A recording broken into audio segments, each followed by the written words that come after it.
se mos falja është mëkat i madh i cili shkakton dëshkim të madh për të në dynja dhe në ahiret. Dhe se shumicën e belave që i kemi në kokat tona na vijnë për shkak se na nuk falemi. Edhe normalisht prej shkaqeve kryesore që njerëzit do të ndeshkohen në ahiret me xhehenem do të jetë sepse ata nuk janë fal. Andaj thajnë dietarët, rrëfimi më i shkurt, dialogu më i shkurt dhe më i dhëmshëm që e përmend Kurani ka të bën mu me namazin. Kur Allahu i Madhërisëm ka mu thonë disa banorëve të xhehenemit, ma salakakum fi saqar, qalu lam nakun min al-musallin. Çka ju solli juve në saqar, në këtë xhehenem, ata do thënë nuk jena fal. Ata do thënë nuk jena fal.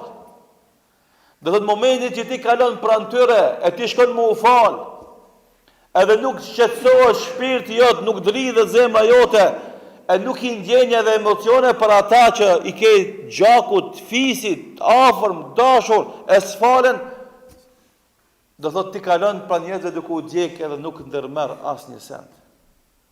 Kalon pranë njerëzve duke u djeg shtëpia dhe ti shkon thuja shkon në xhami, s'kan vakt me të nimu ty me nal atë zjarmin që ka kaplu shtëpinë tonë.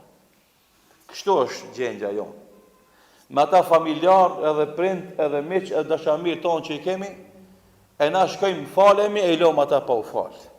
Do thot ative u digje trupi i tyre, u digje shtëpiat e tyre, u digje mirësit e tyre, edhe ti nuk brengosesh, nuk mërzitesh, nuk shqetësohesh. Edhe vazhdon ti e llogarit vetveten si musliman i mirë. Vazhdon e llogarit vetveten si musliman model.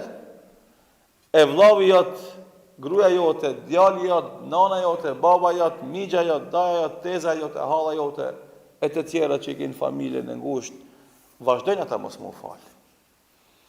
E ti vazhdon me llogarit veten shumë musliman të mirë. Pasha Allahun e madh. Pasha Rabbul Aleminin s'mundet me kon kë njeri musliman i mirë.